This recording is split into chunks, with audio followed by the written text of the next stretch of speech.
was so devastated di situ karena kayak I just realized that I really want to do this my whole life. Pertama kali dengar suara gue di rekaman itu gue muntah. No, I threw up literally. Wow. Karena I'm not used to listening to my voice di sebuah lagu. Menurut gue tuh hujan-hujan kecil tuh adalah suasana yang paling romantis sih dimanapun itu. Iya, asal jangan dari mata ya turunnya.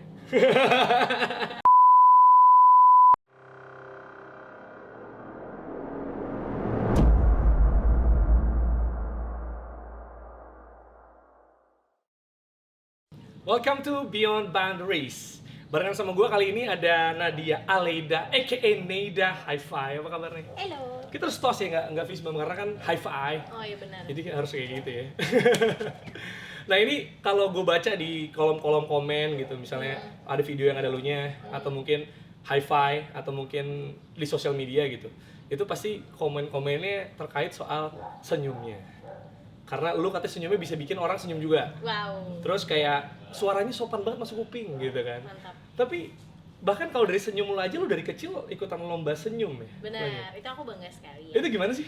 Buat Masih gue baru tahu lo ada lomba senyum, maksudnya kalau lomba nyanyi, lomba ya nggak sih kayak bocah gitu kan, lomba gambar kali atau catwalk, tapi lomba senyum.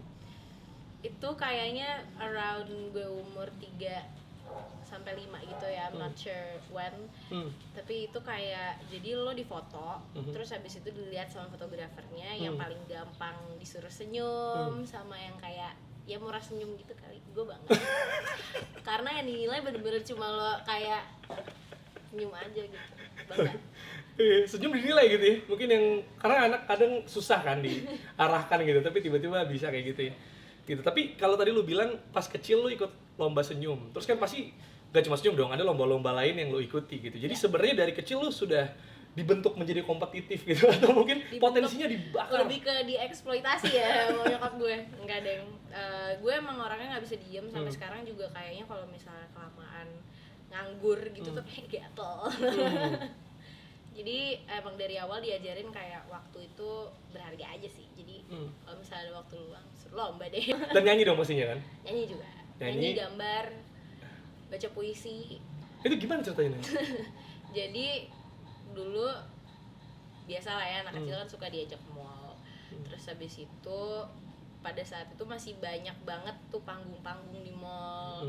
Ada acara-acara lomba-lomba di mall dan gue tuh sebelum umurnya udah pengen banget naik panggung.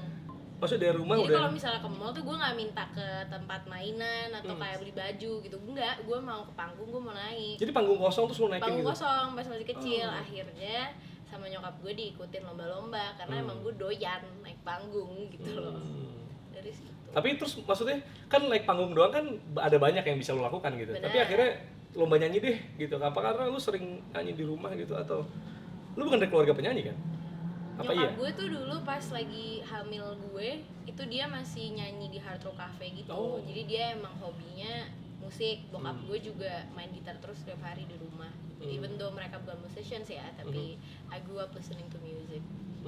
Jadi dari situ ya paling nggak kesukaannya dibangun Ya, dari situ. benar. Terus lo akhirnya dapat jam terbangnya sama Kak Seto. Jadi kesini-sini udah mulai pede terus gitu. Mungkin. Karena kan pas lo beranjak kayak SD gitu, terus lo juga sering tampil-tampil gitu. Enggak, malah jadi karena pas sebelum masuk SD itu gue kerjaannya muter-muter mall, lomba segala macem. Oh lo tur mall nih buat lomba? Emang gue suka banget pergi ke mall dan lomba. Ikut tur sama Kak Seto juga, sempat ke Surabaya, Jogja gitu kan. Terus habis itu nyokap gue dan bokap gue ngerasa kayak you need to take care of your education first. Lo bisa kapan aja main musik, dengerin musik gitu, tapi ya lo harus punya pendidikan yang baik dulu. It's a hobby, it's not going anywhere gitu kan. Oh, awalnya mereka juga gitu. merasa kayak gitu. Mereka ngerasa kayak ya udah musik tuh hobi lo, kalau misalnya lo ternyata bisa main musik gedenya nggak apa-apa, tapi yang lo pelajarin harus tetap paling nggak lo kelarin dulu pendidikan lo gitu kan. Iya. Tapi kan waktu SD lo Avi Junior juga kan? Itu sebentar banget. Iya, paling nggak sampai berapa besar gitu kan? Iya. 50 besar. 50 besar. Tapi kan ya jadi terus sebenarnya ada lagi ada, gitu. Cuma emang kayak boleh-boleh enggak gitu loh sama keluarga. Emang dapat restu dari orang tua tuh penting menurut gue. Jadi dari SD, maksudnya pas zaman sekolah juga kan biasanya anak-anak mungkin SMP atau SMA gitu kan ngeband gitu kan. Lu juga terus melakukan itu kan? SMA. Tapi bukan ngeband yang kayak lomba sana sini. Ngeband aja udah. Oh, ngeband di SMA lo? Iya, ngeband di studio latihan. Tapi nggak tampil-tampil kayak pensi gitu? Tampil pensi cuma 2 kali, 3 kali. Tapi bikin lagu? Bikin lagu. Kalau tahu Old sih, Black Car. Shit. Iya. Terus gimana? Hebat. Terus gimana ininya? Apa? Itu kan berarti sebenarnya tanpa sadar lo lakukan terus gitu loh mas gue. Iya sih, tapi ya anget-angetan gitu. Tapi it's always gonna be my hobby.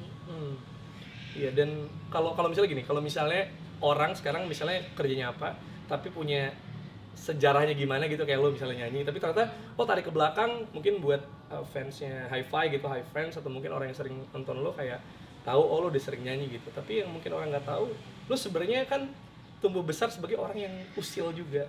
Usil sih. Iya kan? Lumayan. Lo dari SD gitu yang. Lo tahu keusilan gue apa emang? Iya makanya coba cerita. gue nggak mau ngaku kalau lo nggak tahu gue nggak mau ngaku. Oke. Gue usil apa? Nyedot bolpen pas SD. Oh iya benar. Temen lo. Gimana tuh? Ya gue iseng aja. Pada saat lo kelas 3, kelas 4 SD gitu kan akhirnya kalau misalnya lo tulisnya udah bagus, lo naik pangkat nih dari pensil jadi pulpen ya kan. Oh iya. Itu baru-baru, terus habis itu tuh isi pulpen yang plastiknya tuh bening gitu loh.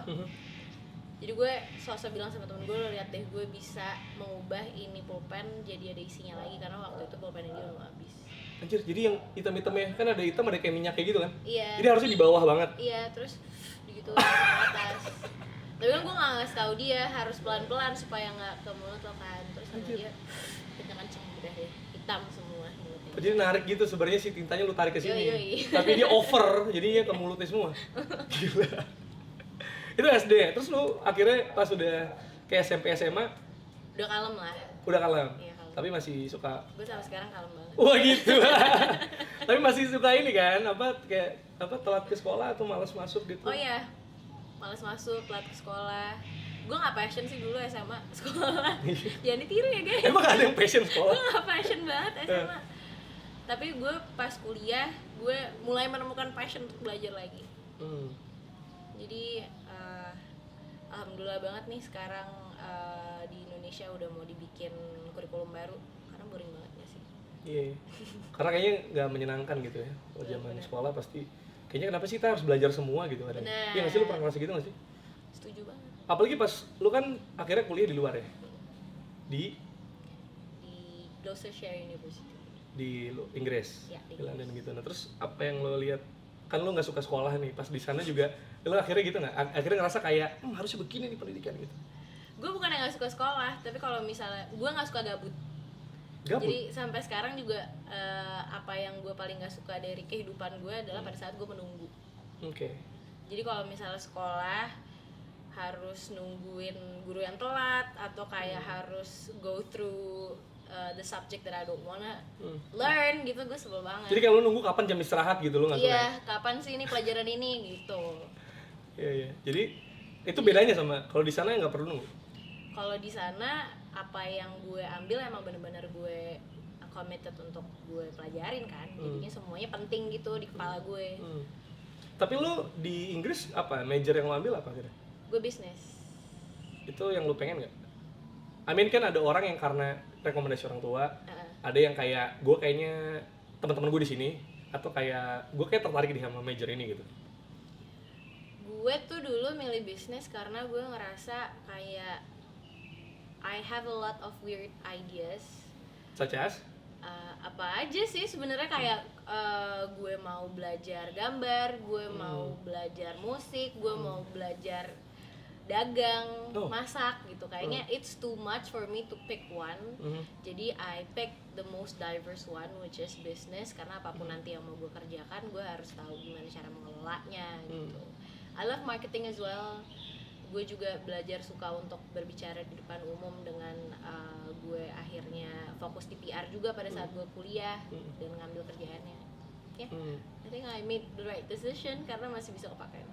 Tapi pas di Inggris ini kan kayak whole new world juga buat lo gitu, karena lo pindah gitu pasti ada banyak yang beda. Tapi lo masih tetap ini kayak ngelakuin kayak lo nyanyi, lo tampil, lo ngeband gitu. Gara-gara gue kuliahnya jauh dari teman-teman, akhirnya tuh gue mengenal yang namanya bisa ngerekam diri sendiri. No, SoundCloud gitu? Gitu. Atau YouTube? Itu YouTube. Tapi I don't really tell my friends. Jadi tuh sebelum gue masuk Hi-Fi yang nonton benar-benar cuma 300 orang. Kayak hobi aja gitu. Iya. Tapi akhirnya jadi banyak setelah masuk Hi-Fi. Iya, di Inggris juga gue belajar menulis jadinya. Karena kayak gue nggak ada teman band lain yang bisa gue nulis bareng. Nulis tuh maksudnya kayak nulis lirik gitu? Nulis lirik. Ya, nulis tapi lirik. di zaman sekolah lu nggak pernah ngelakuin itu? Maksudnya kan dulu kalau kita kayak nggak beda jauh nih umurnya kayaknya kan? Kayaknya beda lah, kita Gen Z kan? Iya dong. Iya kan lu baru 21 kan? Jadi maksudnya kan biasa kalau zaman-zaman sekolah gitu gue nggak tahu ya kan dulu zamannya mungkin WordPress, Blogspot Iya, gitu. Lu ngelakuin itu? Gue tuh emang udah tertarik sama nulis pas pas SMP tuh gue mulai bikin blog. Tapi Tentang? itu juga apa aja. Gue tuh suka bikin DIY gitu. I told you before, gue kayak punya ideas yang aneh. Jadi kayak ngejahit baju maksudnya life sendiri. hacks gitu maksudnya? Enggak juga? Lebih ke crafting gitu sih. Kayak bikin molding gitu-gitu. Ya gue nggak. Jadi lu tulis how to-nya di situ? How to-nya enggak sih, lebih ke curhat ya. Curhat ya. Kalau blog gitu pasti kan ya. Kalau blogspot biasanya kayak gitu that ya. Cool. Iya. Hari ini mencoba buat ini bla bla bla bla, tapi bukan step by stepnya, lebih ke curhat susah atau gampang atau berhasil atau enggak. Iya. Jadi yang di blogspot curhat, tapi belum yang nulis kayak pas lo kuliah, kayak nulis lirik, nulis apa gitu. Tapi pas lo akhirnya balik ke Indonesia, akhirnya lo kan malah menjalani yang major lo gitu kan. Maksudnya lo akhirnya kerja kantoran gitu kan. Karena dulu gue tertarik aja sih sama major yang gue ambil. Akhirnya suka beneran gitu ya? Emang suka beneran, dari awal kan emang itu yang gue pilih. Makanya lu cum laude? Semi cum laude. Oh, semi cum laude? Semi cum laude. Oke. Terus gue ngerasa kalau misalnya gue kerja di agency dan tahu banyak brand gitu, gue bisa belajar banyak gitu. Salah satu step untuk mengetahui lebih dalam lagi gue maunya ngapain. Ya nggak sih tapi? Iya. Akhirnya lo di agency? So it's PR agency? PR agency. Terus bertahan lama? Bertahan 2.5 years. Sebenarnya gue itu awalnya kan magang. Magangnya tuh sebenarnya 6 bulan, tapi gue udah naik pangkat tuh sebelum 6 bulan. Jadi gue enjoy banget sih di sana, walaupun capeknya, wow. Ya agency life ya. Tapi 2,5 tahun berarti bertahan? 2,5 tahun. Itu berarti kan dari magang terus kerjaan pertama lo jadinya kan? Ya. Berarti ya capek tapi kayaknya enak juga, suka juga ternyata. Suka. I like working. Oke. Terus akhirnya lo pindah akhirnya? Udah. Kerjaannya? Pindah kerjaannya cuma 2 minggu. Di situ? Di kerjaan baru lo? Karena pas gue cabut dari agency, gue kenalan sama anak-anak Hi-Fi, diajakin masuk Hi-Fi pada saat gue baru mau pindah. Tapi kan ini kan lo? Jadi cuma hello goodbye doang di company berikutnya. Lo kan, ini gak apa kan nyebut nama company-nya? Boleh. Iya, lo kan tadinya di Flashman Hillard 2,5 tahun, terus lo pindah ke Ismail. Iya. Tapi cuma 2 minggu, maksudnya Cuma 2 minggu. kan biasanya kalau orang pindah gitu berarti karena emang udah suka atau misalnya offeringnya bagus banget gitu. Tapi akhirnya lo cuma 2 minggu, mungkin baru kayak, biasa kan orang kalau baru masuk juga masih kerjanya belum banyak, mungkin masih honeymoon juga gitu, terus tiba-tiba lo pindah karir gitu. So, what made you switch akhirnya? Gue emang sangat salut sama Ismaya pada saat itu. Gue suka banget gitu sama produk-produknya mereka, sama program-programnya mereka. Keren gitu kayaknya eventnya, terus kreatif di banget gitu F&B kayaknya. gokil banget gitu ya. Terus pada saat itu mereka tuh lagi hiring buat manajer salah satu F&B place mereka gitu. Dan gue tertarik di sana. Tapi gue harus cabut 2 minggu, yang gue kerjain di sana cuma bikin marketing plan doang sih buat 6 bulan sempet ya? depan. Sempet Sama dan banyak kan dipakai. legacy. Akhirnya dipakai juga. Dipakai sih.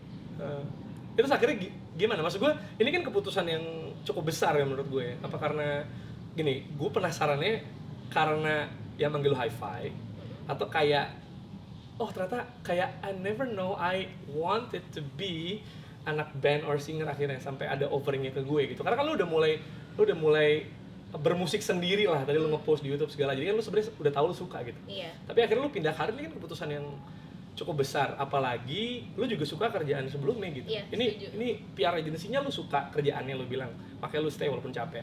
Ismaya dan industrinya lu suka.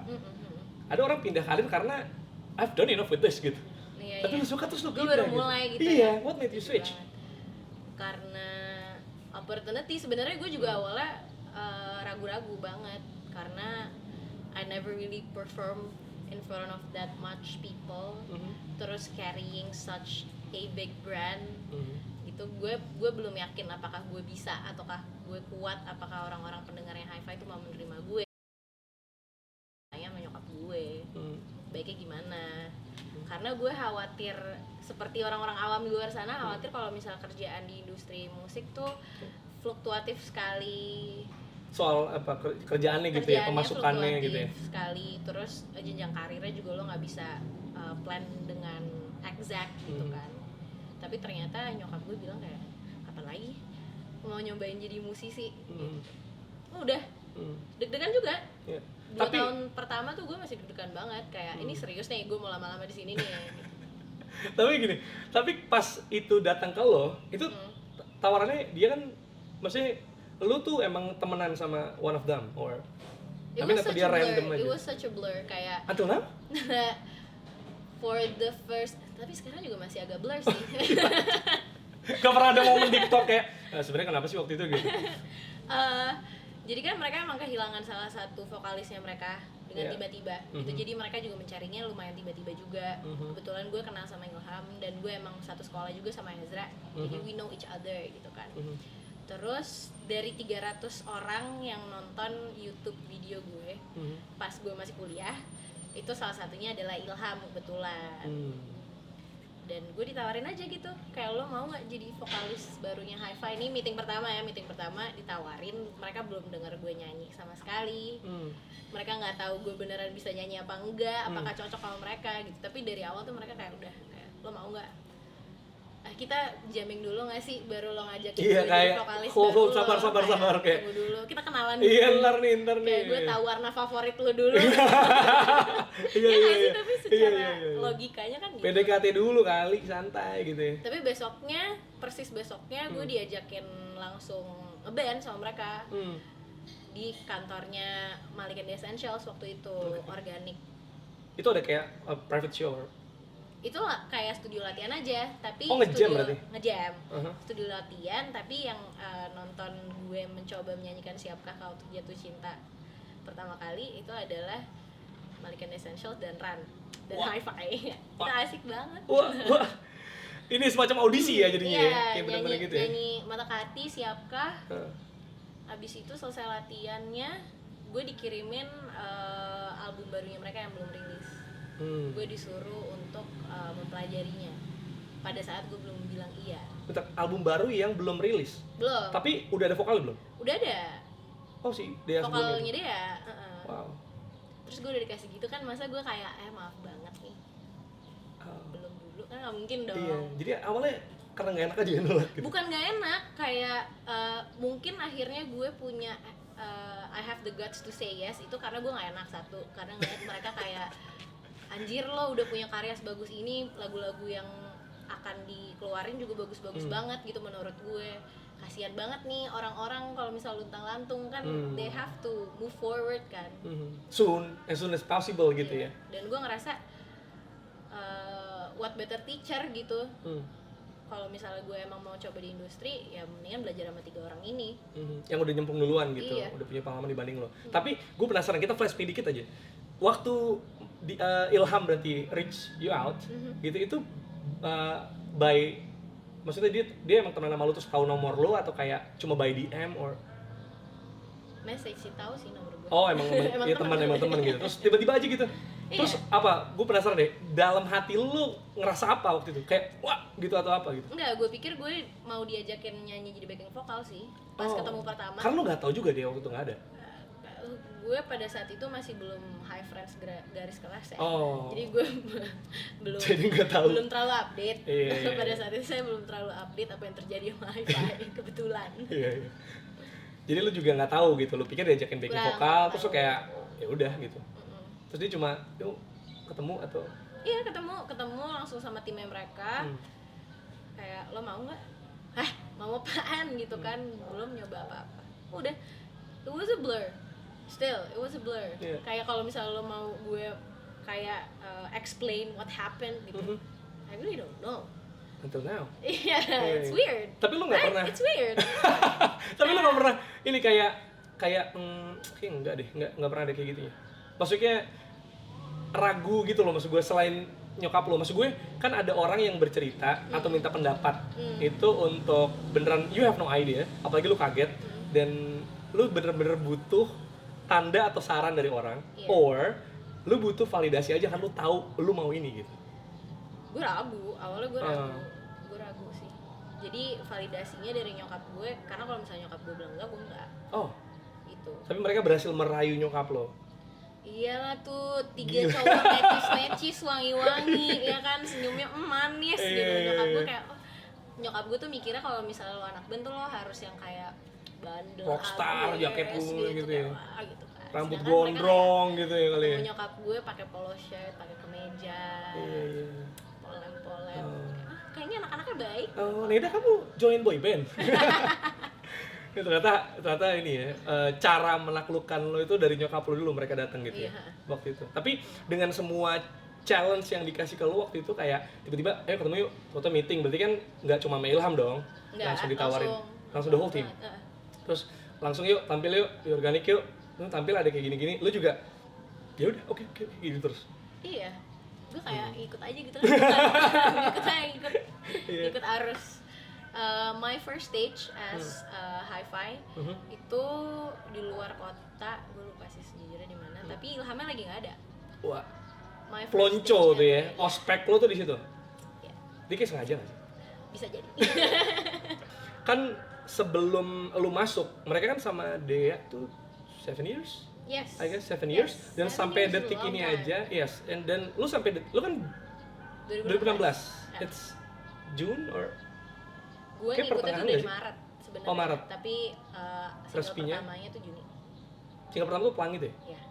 Berarti ya anggaplah Maret lah.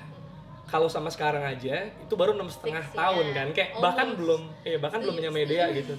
Tapi kan ada banyak band yang ganti vokalis kan.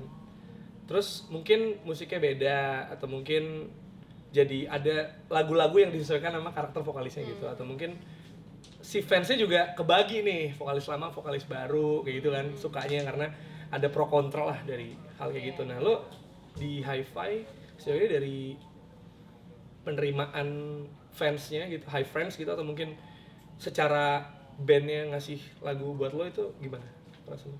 Kebetulan gue masuk ke hi-fi itu pada saat ada satu album yang sudah jadi yang tinggal di record ulang sama suara gue nantinya gitu kan. Yang dikasih ke lo itu? Iya. Di situ ada penyesuaian di lagu Pelangi itu tuh diturunin sedikit bagian belakangnya supaya gue nyampe, karena range vokal dia tuh tinggi banget. Tapi itu susah banget sih Pelangi. Susah sih, Ajib. Gue sebagai pendengar aja progresinya gitu, ini susah sih gitu. Lo kesulitan nggak itu? Lumayan. Gue pertama kali dengar suara gue di rekaman itu gue muntah. Karena gue malu dengar ya. Istilah kayak, doang kan? No, I threw up literally. Wow. Karena I'm not used to listening to my voice di sebuah lagu. Gila. Lumayan stressed out banget sih. Maksudnya itu kayak psikosomatis lo kayak, aduh gue nggak bisa gitu. Kayak ya takut aja. Gila. Terus lo gimana manage itu? Karena kaget aja ya. Karena kaget. Tapi again it was such a blur. Kayaknya gue berusaha untuk merepress every scared sensor di badan gue gitu supaya nggak terlalu kepikiran. Dan untungnya lagi kayaknya High Friends tuh memang sudah di nurture banget sama teman-teman hi-fi yang lain. Mereka punya komunikasi yang baik satu sama lain gitu. Jadi pada saat gue masuk tuh mereka membuka tangannya mereka untuk gue datang gitu. Emang dari awal tuh mereka dikasih waktu untuk ngobrol, gue juga mengetahui mereka seperti apa, jadi gue lebih mudah untuk mengetahui gue harus position myself tuh di mana. Gitu sih. Pasti ada pro dan kontra, pasti ada juga yang kayak sedih diganti gitu, tapi alhamdulillah sih gue ngerasa support sistemnya cukup banget. Dari dalam dan dari luar. Tapi mungkin salah satu berhasilnya karena Hi-Fi ini apa ya, ngejaga engagement banget ya. Maksud gue bikin vlog atau gue lihat ada beberapa misalnya lo ke Bali gitu kan atau si apa ada sebelum Hi-Fi cerita masing-masing terus si Ezra ngapain gitu. Jadi mungkin jadi kayak dekat sama Hi-Fi ya gitu ya. Dekat sih lumayan. Sebelum pandemi itu kita sering banget abis manggung kalau di luar kota kita emang kayak ada sharing session sama teman-teman Hi Friends yang memang mau datang ke hotel kita buat ngobrol gitu. Oh nyamperin gitu? Nyamperin hotel lu? Iya. Oh. Kita juga punya project bicara buku. Setiap bulan tuh kita adain kayak ngobrol sama teman-teman Hi Friends sambil ngebahas buku yang mereka lagi baca atau suka. Gitu. Tapi ini nggak, maksudnya kan sebenarnya kalau Hi-Fi kan secara musik tuh ceria gitu ya atau mungkin positif gitu. Tapi ada nggak mungkin komentar yang nggak enak masuk ke lu gitu, terus kayak lu kayak wah gitu. Terutama soal pergantian ini gitu. Apa ya komentarnya paling kalau misalnya, dan menurut gue sih itu nggak sebanyak itu ya, dan nggak terlalu mengganggu gue gitu yang negatifnya. Tapi paling sedih tuh kalau misalnya dikira kayak maksa untuk menggantikan, padahal jadi gue berusahanya tuh untuk kayak ya menambahi warna Hi-Fi aja sih. Apalagi ya memang lu tuh masuknya pas tadi ya, maksudnya pas album baru jadi barengan gitu kan. Jadi ya ibaratnya orang taunya lagu Pelangi, lagu-lagu yang di album itu buat lo gitu ya nggak sih? Karena tampil di publiknya dengan suara lo kan. Iya benar. Tapi kalau dari musiknya sendiri gitu, kan kayaknya Hi-Fi bukan tipe musik lo kan? Iya sebenarnya. Kalau dari personal favorite gitu. Mungkin ya sekarang I grew to love it ya. Tapi kalau misalnya dulu memang jujur gue nggak begitu ngikutin Hi-Fi. Dan emang kayak gue masih kurang nguliknya di musik Indonesia gitu. Kalau misalnya Indonesia tuh gue dengerin Ran, Malik, and the Essentials itu gue masih dengerin Enda Resa, tapi never really like try to find Hi-Fi song. Maka lu tampil di depan band yang lu biasanya suka dengerin gitu kan. Tapi kalau luar, maksudnya genre musik lo tuh apa sih lo sukanya sebenarnya? Banyak banget sih, tapi dari dulu tuh emang gue suka banget dengerin suara perempuan nyanyi. Maybe because I like singing, dan gue suka banget Corinne Bailey, Ella Fitzgerald. Jadi apakah mereka yang masuk wishlist lo untuk bisa tampil bareng gitu? Of course, cuma kayaknya nggak mungkin. Iya. Tapi gue pernah denger di interview lo juga, lo pengen sama kayak Tony Bennett gitu ya? Gue juga suka. Frank Sinatra gitu, tapi saya nggak bisa gitu. Tapi kalau gue pernah denger juga yang Corinne Bailey yang lo suka itu kan Another Rainy Day, terus drama musikal yang lo suka Singing in the Rain. Yes. One of your favorite movie, Mary Poppins. So it's all about raining. So what's it raining? Nggak tahu. Tapi gue juga merasa banget sih lagu pertama gue masuk Hi-Fi juga Pelangi gitu kan, masih ada hubungannya ya sama hujan. Oh wow, iya ya. Gila. Terus kemarin juga Hi-Fi baru bikin album kolaborasi sama Gerald Situmorang, Ivy Alisa, sama Sri Hanuraga. Itu bermain rintik di musim hujan. Gila. Menurut gue tuh hujan-hujan kecil tuh adalah suasana yang paling romantis sih dimanapun itu. Hujan-hujan kecil ya? Iya. Asal jangan dari mata ya turunnya. Tapi ini ya, kalau nggak apa-apa kan, lo lagi sedih apa gimana? Enggak. Tapi kalau dari ini ya, masa sekolah ya kita flashback, kan lagu pertama yang lu bikin juga ada. Iya. Ada. Top. Apa ya? Apa judulnya? Judulnya apa ya? Daydreaming in a Rainy Day. Masih Rain juga. Itu tanpa lu sadar ya, karena lu suka itu jadi kayaknya lu all about raining gitu. Kayaknya tuh dari kecil gue paling suka berpikir pada saat hari Minggu, hujan-hujan kecil dan gue nggak bisa ngapa-ngapain gitu. I think that is the most valuable time for me to be creative. Mungkin that's kreatif ya, padahal orang biasanya kalau hujan hari Minggu kan tarik selimut lagi. Tarik selimut. Oh ya lu juga? Tarik selimut sih, kalau nggak pakai sweater. Oke. Terus kreatifnya apa kalau lu selimutan? Yang gue mikir Oh. jadinya nulis. Oh, jadi daydreaming maksudnya. Daydreaming in a rainy day. Oh, ngapain nih gue apa gitu. Oh, itu gara-gara kayak gitu ya. Jadi lu suka apa Another Rainy Day itu, terus maksudnya kalau suka sesuatu kan akhirnya jadi kayak berpengaruh sama banyak hal. Apakah lu kan ada EP, ya lu bikin EP juga kan ya?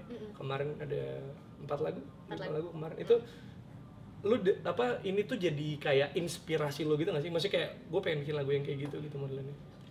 Sebenarnya nggak ada rain-rainnya sama sekali tuh di EP ini, tapi mungkin pada saat gue bikin EP-nya gara-gara di tengah-tengah pandemi jadi sangat amat terinfluence sama keadaan yang gelap di masa itu. Waduh. Iya sih kayaknya. Jadi lagunya agak gelap banyaknya. Kan ada Lubuk Bicara. Lubuk Bicara itu the first song. Itu gelap. Lo marah, kesel gitu kalau liriknya kayak. Itu yang apa? Yang cemburu, apa itu yang ada lirik? Jangan terini cemburu gitu tuh Lubuk Bicara ya? Yang ada lirik. Kalau Lubuk Bicara itu liriknya jangan terus kau lipat-lipat jidat itu sih. Oh iya itu. Jangan majukan Cemberut kok cemburu sih gue. Iya maksudnya orang yang kayak cemberut gitu lagi kesel bete. Oke. Tapi kalau soal lagu ya, kayak tadi kan lo suka beberapa lagu. Ini ada lagu yang mungkin nggak ada rain-rainnya, tapi gue mau tahu what's your opinion on this song? There's a somebody Ini penyanyi favorit gue, Ella Fitzgerald kan. Selain Corinne Bailey Rae. Terus ini lagu juga lagu yang disuka banget sama bokap gue. Terus gue kalau dengerin lagu ini tuh selalu kayak mengingat-ingat gitu. Bokap lo udah pass away. Iya udah pass away. Ya lo kalau bokap lo misalnya sekarang lihat lo gitu, kan dulu sering diikutin lomba nyanyi gitu. Dia bakal gimana? Berkomentar soal lo? Happy banget sih ya pasti, karena dia nggak sempat ngelihat gue sebagai musisi. Udah. He'll be so grateful I guess. I hope he's proud. Tapi kalau pas lo ditawarin itu, pas lo switch kerjaan lo, kan nanya ke nyokap. Tapi kalau misalnya lo bilang sama bokap, apakah dia akan berkomentar sama kayak nyokap lo untuk ya udah nggak apa-apa pindah aja kayak it's your nature gitu? Iya, I guess so. Karena kan nyokap dan bokap gue juga dari kecilnya mereka tuh cinta banget sama musik, tapi mereka nggak punya opportunity sebaik apa yang gue dapatkan gitu kan. Iya, tapi apakah kesukaan lo kan kalau misalnya tadi kayak Ella Fitzgerald gitu, atau ya kalau Corinne sih masih zaman kita kayaknya, tapi kalau itu kan rada lawas gitu kan yang mungkin Ella atau mungkin yang lain itu dipengaruhi juga sama orang tua lo juga, maksudnya seleranya mereka terus. Jadi nyokap bokap gue tuh suka banget dengerin lagu jazz standard sih. Dan musik-musik lagu-lagu jazz standard kan kayaknya banyak dinyanyikan lagi sama artis-artis lain gitu. Jadi mungkin aksesnya ke gue tuh mudah. Dan gue suka sesuatu yang lama karena menurut gue indah sekali itu karya bisa semakin mekar, semakin indah walaupun dimakan waktu gitu. Udah terbukti gitu bagusnya berarti ya. Iya, everlasting gitu. Tapi sebagai anak perempuan satu-satunya sebenarnya lo lebih dekat ke siapa di keluarga lo? Gue deket sama dua-duanya, tapi we all have our own lives gitu. Jadi emang dari awal walaupun gue satu-satunya tuh, tapi dididiknya tuh independent aja sih. Kayak pas ya lo ke London ya udah gitu. Kalau sama oma lo kayaknya lo agak kagum juga. Gue tuh pas umur berapa ya? Pas masih kecil udah ditinggal sama oma. Sorry to hear Jadi tapi I think it's a good thing, you know, when people said don't meet your idol karena it might be different from what you think. Ever thought ya, maksudnya kayak dan jadinya tuh gue ngebayangin oma gue tuh menjadi sosok yang sangat indah aja sih, dan menjadi pegangan gue untuk kayak gue pengen menjadi perempuan yang nyokap gue luh-luhkan. Jadi lu dengar cerita dari nyokap lo. Jadi gue nggak dapet galak-galak. Iya, nyebelinnya gitu nggak ada ya. Dapet. Jadi masih bagus banget di memori lo gitu. Indah Ya. banget memori gue. Oke, tapi kalau dari perjalanan lo gitu ya kan, maksudnya gue nggak tahu nih, gue nggak banyak kenal orang yang dari kantoran gitu dengan semua struggle-nya, udah korporat segala macam, pindah ke jadi musisi dengan industri yang berbeda banget, cara bergaul yang beda juga, dan kan kita suka dengar gitu kan, pasti dimanapun ya kerja apapun ya, mau kerja kantoran, mau musik, mau film, itu kadang ada grup-grupnya, maksudnya lu lebih dekat sama band ini, terus ada ya kayak ada geng-gengnya gitu lah segala macam, jadi itu hal-hal yang pasti mungkin baru juga buat lo gitu. Tapi menjalani semuanya gitu, apalagi lu membawakan lagu hi-fi yang tadi ceria, maybe sometimes dari musik lo bubbly gitu atau positif gitu, tapi what's your rock bottom in life so far? Waduh, gue percaya nggak ada rock bottom satu yang benar-benar kayak mempengaruhi secara keseluruhan ya. Banyak rock bottomsnya, tapi yang paling gue bisa ingat sekarang adalah pada saat gue kehilangan suara gue. Itu for almost like 3 months. Oh really?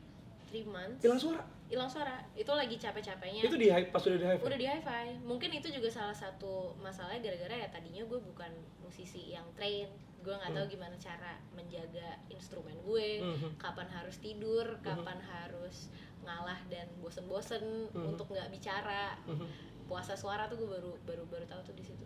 I was so devastated di situ karena kayak I just realized that I really want to do this my whole life gitu. Pada saat awal-awal kan it was such a blur, I don't know I got this big opportunity. Tapi pada saat gue kehilangan suara tuh gue baru sadar kayak iya, gue nggak mau mengubah apa yang gue lakukan sekarang, gue mau ngelakuin ini sampai tua. Jadi suara lo kayak gini gitu? Asli. Dan itu 3 bulan, tapi itu lama banget sih. Itu lama banget. Gue 3 bulan itu maksudnya yang kayak suaranya masih ada, gue bolak-balik ke dokter. Tapi lu paksa terus? Apa lu istirahat di mana? Masalahnya harus manggung. Jadinya tuh mungkin itu yang membuat juga makin lama gitu. Dan gue kurang tidur juga. I had too much coffee and everything gitu kan. Akhirnya sembuhnya gimana setelah lu nggak manggung? Ada waktu istirahat? Lu minum toras gitu? I changed my lifestyle. I took care of my lifestyle. Tidurnya cukup, ya kan, bangun paginya, walaupun gue nggak sekolah olahraga tapi I exercise, paling nggak keringetan, kayak gitu-gitu. Dan ya udah, mungkin karena berdoa juga akhirnya balik lagi sih suaranya. Jadi setelah 3 bulan ya, baru kayaknya gue harus ubah lifestyle karena udah 2 bulan belum berubah gitu kayaknya. Jadi kayak 2 bulan terakhirnya tuh gue bener-bener nggak ngomong, bener-bener ngeluarin suara tuh cuma ya kalau misalnya kerja doang. Gila. Gue kalau ngobrol sama pacar gue pada saat itu. Iya, gila. Tuh lewat teks, padahal dia lagi main ke rumah gue gitu. Saking gak adanya ya, gila. Maksudnya gue pernah hilang suara sih, maksudnya gue kalau misalnya komentator atau gue pernah jadi announcer di stadion gitu, tapi maybe 3 days gitu, 2 days or 3 days, kalau 3 months tuh parah sih menurut gue. Apalagi lu penyanyi gitu, kayak, ya gak sih, kayak lu penyanyi hilang suara, terus gimana gitu. Itu pelajaran yang pakai sangat senyum amat doang berharga buat gue. Pelajaran yang sangat berharga. Iya. Tapi kalau maksudnya dari hi-fi-nya sendiri gitu, lo ada ngerasa ada banyak perubahan nggak? Maksudnya tadinya dari, ya mungkin tadi kan kerja di kantoran, gitu, tiba-tiba jadi sosok yang mungkin lihat banyak orang, yang diidolakan banyak orang, itu kan pasti ada adjustment yang mungkin bukan lo banget gitu. Itu struggle nggak? Gue diajarin main Instagram dulu. Jadi sebelum masuk hi-fi lu udah main dong sebelumnya? Sebelum masuk hi-fi tuh Instagram gue di private, isinya benar-benar teman-teman dekat gue doang gitu. I'm not a social butterfly. Kayak gue suka sendirian gitu. Gue foto landscape gitu. Ya, foto-fotonya kayak gitu-gitu doang isinya, kayak nggak sampai 100 atau foto. Quotes gitu. Lumayan sih. Anak Tumblr gitu kali ya. Jadi gue diajarin, gue kayak actually kayak didudukin sama manajemennya pada saat itu, kayak diajarin suruh selfie. Sekarang terusan deh. Karena enak juga ya selfie ya. Baru udah tahu enaknya gitu ya. Tapi sekarang lu udah di hi-fi gitu dan udah established juga, udah 6 tahun, udah punya albumnya juga, udah lagu, udah banyak kenal juga as a hi-fi vocalist gitu. So what's next for you? Sebenarnya tujuannya untuk bekerja di industri seni aja sih sampai tua insya Allah. Dan gue juga berharap hi-fi bisa menjadi band yang long lasting, yang gue bisa pamerin ke anak cucu gue nanti. Gue mau hi-fi bisa menjadi salah satu contoh persahabatan musisi yang bisa dibawa sampai generasi berikutnya. Gue juga tetap pengen bikin musik gue sendiri untuk ngasih lihat warna gue seperti apa. And hopefully not losing this voice until I'm like 90. Amen, big amen. Tapi lu pengen dikenal sebagai apa?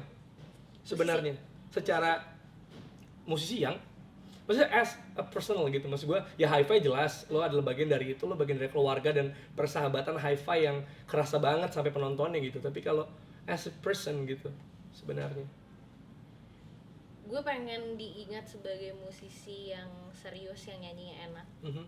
Gue suka banget sosok seperti Sheila Majid, gue suka Andin, gue suka banget Vina Panduwinata, dan menurut gue mereka adalah sosok yang sangat baik untuk menjadi contoh di mana musisi perempuan cantik dengan baju yang bagus-bagus, tapi orang pertama kali melihat mereka tuh kayak this is a classy woman. Gue pengen dikenal seperti itu, kayak I don't need to be seen as a pretty person, I don't need to be seen as a glamorous person. I want people to see me as a classy person. Indonesian Ella Fitzgerald? Apa? Indonesian Ella Fitzgerald gitu. Amin. Terakhir ada ini gak yang mungkin kayak hal atau mungkin kebiasaan aneh atau trivia tentang lu personal yang orang nggak tahu gitu? Maksudnya kayak lu sebenarnya gimana gitu? Apa ya? Suka apa atau lu punya kebiasaan yang lah gue nggak nyangka gitu. Selain lo adalah lately dari sumber yang terpercaya, gue baru dengar tadi ternyata lo ada seorang gamer dan bukan. Oh enggak, dan mainnya GTA 5 gitu ya. Lu sering senyum tapi lu suka ngebunuhin orang di game gitu. Iya, jadi kebetulan gue ada orang baru ya di rumah sekarang, nggak tinggal sendiri, dan Jadi kebetulan tahu. nih pasangan saya itu gamer abis, mentok banget. Mentok sampai gue ketok ya. Jadi tadinya lu sebel? Sebel banget sih enggak, cuma gue I just don't get that kind of life gitu. Kenapa lu suka banget main game gitu ya? Iya, gue nggak ngerti kenapa gitu bisa segitunya sama game. Terus I learn to play it. I learn to enjoy it, I guess. Akhirnya suka. Iya, seru juga ya, kayak nabrak-nabrakin orang tanpa konsekuensi. Itu kan kalau sebel lu bisa kayak gitu ya. Lu kalau di hidup Iya. lu nggak bisa nabrak orang gitu, kayak oke gue hajar aja di game. Iya udah, kayak marahnya di GTA. Iya. Ada yang lain mungkin kebiasaan unik gitu, mungkin pas lagi tour atau yang anak hi-fi doang yang tahu gitu, mungkin ada. Apa ya? Gue suka bikin lilin, tapi lagi enggak sih. Bikin lilin maksudnya? Suka Lilin yang lilin aromaterapi. oh bikinnya? Bikinnya jadi caranya guys. Masa gue jelasin? Oh maksudnya? Jadi pakai essential oil, and then you mix it in the right temperature. Terus jadi deh. Jadi buat ini kayak apa, jadi kayak aromaterapi maksudnya kayak gitu? Iya, lilin aromaterapi. Scented candle. Iya. Sama ini katanya pas kalau lagi tour lu suka kalau mau tidur, sebelum tidur lu masih muter lagu keras gitu. Kayak kalau misalnya sebenarnya Hi-fi kalau di kamar sih enggak, tapi kalau misalnya di pesawat kan kita butuh tidur di pesawat juga kan, karena biasanya kita subuh supaya nggak kedengeran yang lainnya, tuh jadinya gue dengerin suara yang keras supaya cuma dengerin yang ada di kuping gue, terus jadinya gue lebih gampang tidur. Padahal itu keras. Padahal lu sukanya klasik, musician, terus musiknya hi-fi, tapi lu sukanya musik keras. Iya, musik keras tidur juga nggak sekeras yang lo bayangkan sih menurut gue. Volumenya aja keras. Oh, volumenya keras.